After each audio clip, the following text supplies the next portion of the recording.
বাচ্চাগুলো কবে থেকে বলছিল একটু সিঙ্গারা খাবে। যাই, গিয়ে জিজ্ঞাসা করি ওখানে। দাদা, একটা সিঙ্গারা কত?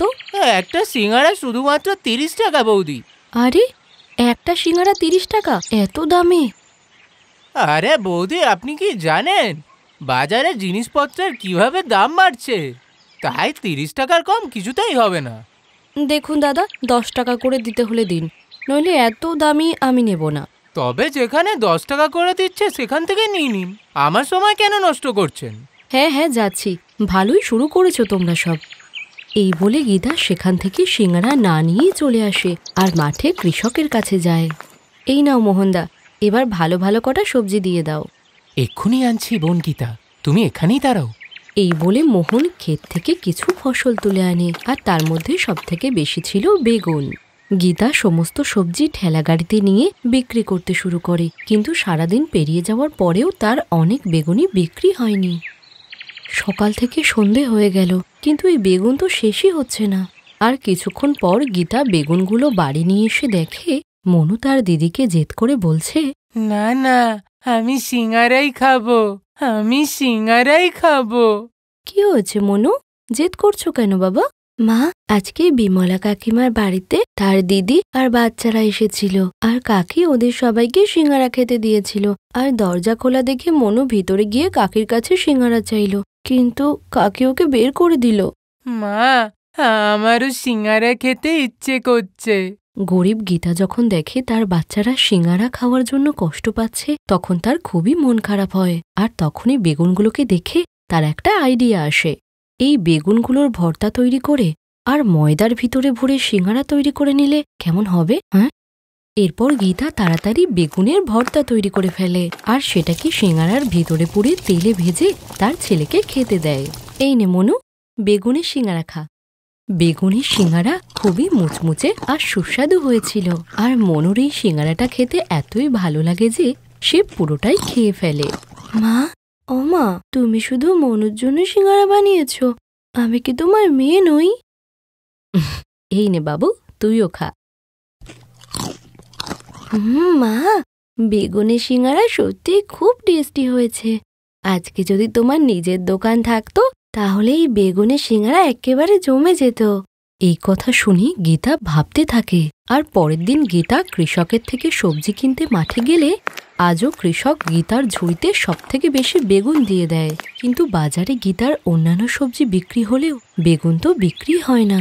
হে ভগবান, আজকে তো এই বেগুনগুলো কেউ কিনছেই না। এবার কি করব? বাড়ি ভাড়া দিতে হবে, ছেলে মেয়েদের স্কুলের মাইনে। এই বেগুন তো আর বিক্রি হচ্ছে না, তাহলে এই বেগুন দিয়ে বরং আমি সিঙ্গারাটাই বানিয়ে ফেলি। হ্যাঁ, এই বলে গীতা বাড়ি এসে বেগুনের সিঙ্গারা তৈরি করে ফেলে আর একটা ঝুড়িতে ভরে বাজারে বিক্রি করতে শুরু করে দেয়। আর বেগুনের সিঙ্গারা খেতে সেখানে বিমলা কাকিমা এসে বলে, ও গীতা, তুমি কি এখন বেগুন বিক্রি করা বন্ধ করে বেগুনের সিঙ্গারা বিক্রি করছো? বেগুনের সিঙ্গারা সুগন্ধ তো ভালোই আসছে, দাও তো একটা সিঙ্গারা। হ্যাঁ কাকিমা, এই নাও।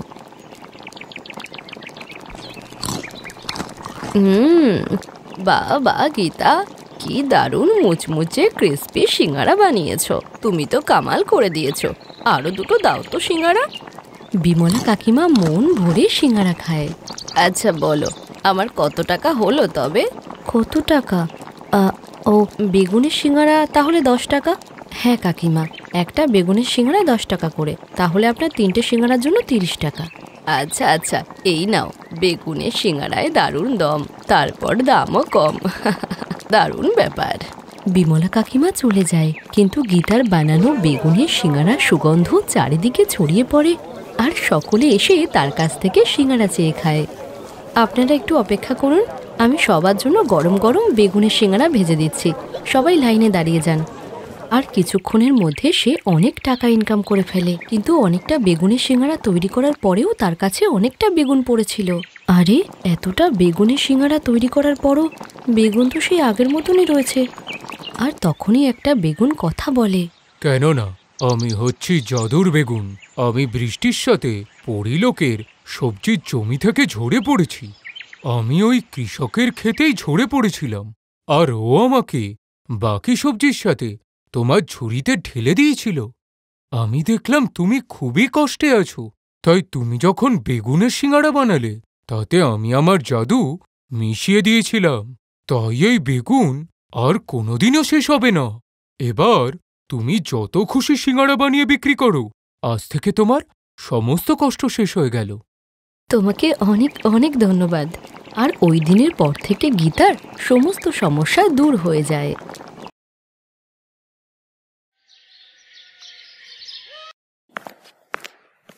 Good morning dad. Good morning mom. দেখো, উঠে গেছে লর্ড সাহেব। সময় দেখেছ কটা বাজে? ঘড়িতে 10টা বাজে, আর এই মহাশয়ের এখন ঘুম ভাঙল। সরি বাবা, আসলে রাতে ঘুমোতে একটু লেট হয়ে গিয়েছিল তাই। ও, তাহলে আমিও শুনি, মহাশয় এমন কি অ্যাসাইনমেন্টে বিজি ছিল? হ্যাঁ, তুমিও না সকাল সকাল ছেলেটার পিছনে লাগছো কেন? আমি যদি ওকে কিছু না বলি না, তাহলে দুনিয়াতে ও সবার পেছনে পড়ে থাকবে। তুমি জানো ওর মতো বয়সে আমি ঠিক কতটা পরিশ্রম করেছি? ওহো, এখন ছাড়ো এইসব, চলো তাড়াতাড়ি জলখাবারটা খেয়ে নাও। কথা এড়িয়ে যাবে না। তুমি জানো ওর মতো কত হাজার হাজার ছেলে আমার ফ্যাক্টরির বাইরে লাইন দিয়ে দাঁড়িয়ে থাকে শুধু সামান্য একটা চাকরির জন্যে। ভগবানকে ধন্যবাদ জানাও যে তুমি ওমপ্রকাশ খুড়ানার ছেলে, নইলে। থামো দেখি এইবার, রোজ রোজ এইসব ভালো লাগে না। আমি ওকে বোঝাবো। এখন এইসব ফেলে চলো জলখাবারটা খাও। আসলে ওমপ্রকাশ খুরানার নাম শহরের নামি দামি মানুষদের মধ্যে ধরা হতো। খুরানা অ্যান্ড সন্সের মালিক ওমপ্রকাশ খুরানা নিজের টাকা পয়সা নিয়ে যতটা অহংকারী ছিলেন, তার ছেলে কিশোর ঠিক ততটাই সহজ সরল মানুষ। কিশোরের কোনো আগ্রহ ছিল না তার বাবার ব্যবসা নিয়ে, বরং সে তো লিটারেচার পড়ে সাহিত্যিক হতে চাইত। ওমপ্রকাশ চলে যেতেই শেখরের মা তাকে বলল, দেখ বাবা, তোর বাবার কথায় খারাপ ভাবিস না, তোর ভালোর জন্যই বলছে এসব। এখন তুই বাবার সঙ্গে ফ্যাক্টরিতে গেলে একটু কাজকর্ম শিখলে তবেই না আমাদের ফ্যাক্টরি আরো বড় হবে। আর তারপর আমি তোর বিয়ে দেব এই শহরের সবচেয়ে ধনী পরিবারে, আর তারপর তো তুই আমি দুজনেই শুধু আরাম করব, বুঝলি? তুমিও না মা, তুমি তো আমার বিয়ের মধ্যেও ব্যবসা আর পয়সাই খুঁজছো। হ্যাঁ, তো খুরানা পরিবারের একমাত্র ছেলের বিয়ে কি আতিপাতি কারো সঙ্গে হবে নাকি? হ্যাঁ। শেখর তার মায়ের কথা শুনে একটু হেসে ঘর থেকে বাইরে চলে গেল। শেখর, কোথায় যাচ্ছিস? এই তো মা, একটু বন্ধুর সাথে দেখা করব, তারপর ওখান থেকে লাইব্রেরিতে যাব। শেখর তার কলেজের ক্লাসমেট সূর্যের সঙ্গে দেখা করতে যাচ্ছিল, এবং তারা দুজন যখন রেস্টুরেন্টে বসে কফি খাচ্ছিল তখন শেখরের চোখ পড়ল পাশের টেবিলে বসা একটি মেয়ের দিকে। মেয়েটি এতটাই সুন্দরী ছিল যে শেখর মেয়েটির দিকে তাকিয়েই ছিল। সূর্য শেখরের সঙ্গে কথা বলেই যাচ্ছিল, কিন্তু শেখর তো মেয়েটির দিকেই তাকিয়েছিল। ঠিক এমন সময়, মিস মানসী, আপনার order ready. Okay, thank you. এখন শেখর মেয়েটির নামও জানতে পেরেছিল। মানসী নামের এই মেয়েটিকে শেখর প্রথম দেখাতেই ভালোবেসে ফেলেছিল। কি রে ভাই, কোথায় হারিয়ে গেলি? পেয়ে গেছি রে ভাই, তোর বৌদিকে আমি খুঁজে পেয়ে গেছি। আরে কে, কোথায়? ওই দেখ, ওই হবে আমার বউ মানসী। শেখরেরও দেখতে সুন্দর ছিল। সে মানসীর কাছে গিয়ে আলাপ করলো, আর দুজনের মধ্যে কথা বলা শুরু হলো। প্রথম দেখাতেই দুজন দুজনের প্রতি ইমপ্রেস হয়ে যায়, আর তারপর তো কথা চলতেই থাকে। এভাবেই একদিন যখন শেখর আর মানসী পার্কে ঘুরছিল, তখন শেখর মানসীকে বলে, মানসী, তুমি তো কখনো তোমার বাড়ির লোকদের ব্যাপারে আমাকে বলো না। সেটা এই কারণেই শেখর, এই পৃথিবীতে আমার কেউ নেই, আমি একাই। আরে এরকমটা বলো না প্লিজ, আমি আর আমার পরিবার তোমার সাথে আছি তো। শেখরের মুখ থেকে এই কথা শোনার পর মানসী তার সঙ্গে ভবিষ্যতে স্বপ্ন দেখতে শুরু করে। মানসী এটা জানতো যে শেখর বড় ঘরের ছেলে, কিন্তু মানসী এটা জানতো না যে শেখর খুরানা পরিবারের ছেলে। তাই তো শেখর যখন প্রথমবার মানসীকে তার বাড়ি নিয়ে গেল, তখন সেখানে গিয়ে মানসী তো অবাক হয়ে যায়। হ্যাঁ মানসী, তোমার বাবা মা কি করেন? মা, মানসীর বাবা মা কেউই নেই। আচ্ছা আচ্ছা, তা মা, কলেজের খরচ আর বাকি খরচ কিভাবে ম্যানেজ করো তুমি? আসলে আন্টি, আমার জন্য আমার বাবা অনেক বড় বিজনেস রেখে গেছে। আসামে অনেক চা বাগান আছে আমাদের, যেটা এখন একজন আত্মীয় সামলাচ্ছেন। তাই আমার টাকা পয়সার কোনো অভাব নেই। আরে বাবা, এটা তো খুবই ভালো কথা। তোমরা কোনো চিন্তা করো না, আমি শেখরের বাবার সঙ্গে কথা বলবো তোমাদের দুজনকে নিয়ে, ঠিক আছে? মানসী অনাথ হলেও ধনী পরিবারের মেয়ে, আর এটা জেনেই সরিতা শেখর আর মানসীর বিয়ের জন্য রাজি হয়ে যায়। আর সরিতা তার স্বামীকেও রাজি করিয়ে নিলে আর কিছুদিন পর মানসী আর শেখরের বিয়ে হয়ে যায়। ডার্লিং, হানিমুনের জন্য কোথায় যাওয়া যায় বলো তো? আচ্ছা চলো আসাম যাই, সেখানে গিয়ে তোমাদের চায়ের বাগানগুলোও দেখে নেব, আর তুমিও দেখে নেবে বিজনেসটা কেমন চলছে। না না, ওখানে তো আমি ছোট থেকেই থাকি, অন্য কোথাও চলো। বিয়ের পর মানসী তার শ্বশুর ওমপ্রকাশ খুরানার ফ্যাক্টরির ম্যানেজমেন্টের দায়িত্ব খুব সুন্দর করে সামলিয়ে রাখে, যেটা শেখর কখনোই করত না। কিন্তু বুদ্ধিমতী মানসী সব তাড়াতাড়ি শিখে নেয়, যা দেখে ওমপ্রকাশ খুব খুশি হয়েছিল। আর অন্যদিকে মানসী তার শাশুড়ি মাকে খুশি করার জন্য সব রকমের কাজই করছিল। সবকিছু ভালোই চলছিল, কিন্তু একদিন হঠাৎ, শেখর, মানসী তাড়াতাড়ি আসো, দেখো ওর কি হয়েছে। এই শুনে শেখর আর মানসী দৌড়িয়ে সরিতার ঘরে আসে। মানসী তার শ্বশুরকে দেখেই বুঝতে পেরেছিল যে তার শ্বশুরের প্যারালিসিস অ্যাটাক হয়েছে, তাই তারা তিনজনই ওমপ্রকাশকে সঙ্গে নিয়ে তাড়াতাড়ি হসপিটালে পৌঁছায়। আর ডাক্তাররা বলেছিলেন যে ওমপ্রকাশের এখন দীর্ঘ সময় ধরে চিকিৎসার প্রয়োজন, তাই ফ্যামিলির ব্যবসার সমস্ত দায়িত্ব মানসীর কাঁধে আসে। কিন্তু মানসী একদিন জানতে পারে যে তার শ্বশুর ব্যবসার কারণে অনেক বড় লোন নিয়েছিলেন, আর দীর্ঘ সময় ধরে সেই লোনের কিস্তি না দেওয়ার কারণে লোন কোম্পানির তরফ থেকে বারবার নোটিশ পাঠানো হচ্ছিল, যার কারণে ফ্যাক্টরি নিলামের পর্যায়ে পৌঁছেছিল। আর একথা জানার পর শেখর আর সরিতার অবস্থাও খারাপ হয়ে যায়। সরিতা সবসময় মানসীকে তার বাপের বাড়ির ব্যবসাকে শ্বশুরের ব্যবসার সঙ্গে সংযোগ করতে বলতো, কিন্তু মানসী কখনোই রাজি হতো না। একদিন যখন মানসী একা একাই বাড়ির বাইরে বেরোচ্ছিল, তখন সরিতাও তার পিছন পিছন এলো। আর কিছুক্ষণ পর গাড়ি থামিয়ে মানসীকে বস্তির মধ্যে একটি ভাঙাচোরা বাড়িতে ঢুকতে দেখে সরিতা অবাক হয়ে যায়। সেও সরিতার পিছনে গিয়ে জানালা দিয়ে লুকিয়ে বাড়ির ভিতরের কথা শুনছিল। আর তারপর, বাবা, মা, এই দেখো আমি এসেছি। কেমন আছিস রে মা? জামাই আসেনি? না মা, আমি আমাদের এই বাড়ি সম্পর্কে শ্বশুরবাড়িতে কিছুই বলিনি এখনো। আর কিছুদিন পরেই আমি ওদেরকে সবকিছু বলে দেব, তারপর তোমাদেরকে ওদের সঙ্গে দেখাও করাবো, কথা দিলাম। আসলে মানসীর বাবা মায়ের কোনো চায়ের বাগানই ছিল না, আর না তারা মারা গিয়েছিলেন। মানসী ছিল একটি গরিব পরিবারের মেয়ে, যে শেখরকে ভীষণ ভালোবাসত। আর শেখরকে হারিয়ে ফেলার ভয়েই মানসী এই মিথ্যে বলেছিল। আর সত্যিটা জানতে পেরে সরিতা ভীষণ রেগে যায় আর চুপচাপ নিজের বাড়ি চলে আসে। আর মানসীও কিছুক্ষণ পর ফ্যাক্টরিতে আসে। ফ্যাক্টরিতে সেদিন খুবই চাঞ্চল্য ছিল, আর মানসীর মেজাজটাও ভালো ছিল।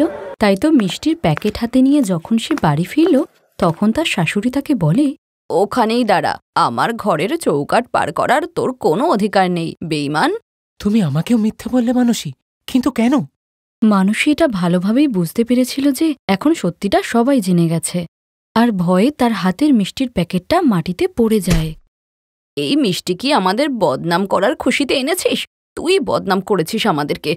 এরপর মানসীর কিছু উত্তর দেওয়ার আগেই তার শাশুড়ি তার কাছে একটি সুটকেস রেখে বলে, এটা ধর আর এখান থেকে বেরিয়ে যা, আর কোনোদিন নিজের মুখটা আমাদেরকে দেখাবি না। আর ডিভোর্সের কাগজ তোরই কুড়ে ঘরে পৌঁছে যাবে, বুঝেছিস? আর হ্যাঁ, মিথ্যে কথা বলে যে অন্যায় তুই করেছিস আমার ছেলের সঙ্গে, তার হিসেব পুলিশ নেবে, আর তোরই ভিখারি বাবা মায়ের থেকেও। হাহ। এই শুনে মানসী খুবই কষ্ট পেয়ে সেখান থেকে চলে যায়। সরিতা আর ওমপ্রকাশ ভীষণ রেগেছিল, আর শেখর ছিল দুঃখী হয়ে। কিন্তু পরের দিন সকালে এমন ঘটনা ঘটল যেটা কেউ স্বপ্নেও ভাবতে পারেনি। যে লোন কোম্পানির থেকে ওমপ্রকাশ লোন নিয়েছিলেন, সেই কোম্পানিরই একজন কর্মচারী শেখরের বাড়িতে এসে বলেন, মিস্টার খুরানা, এই নিন আপনার লোনের এনওসি। হ্যাঁ, কিন্তু কিভাবে? আরে, মানসী ম্যাডাম কি আপনাকে কিছুই বলেনি নাকি? উনি শহরের বিজনেস টাইকুন ভাডানি গ্রুপের সাথে একটি ডিল সাইন করেছে, আর ওই ডিলের পেমেন্ট ডাইরেক্ট আমাদের ট্রান্সফার করেছে। So now you can relax, because আপনার সব লোন ক্লিয়ার।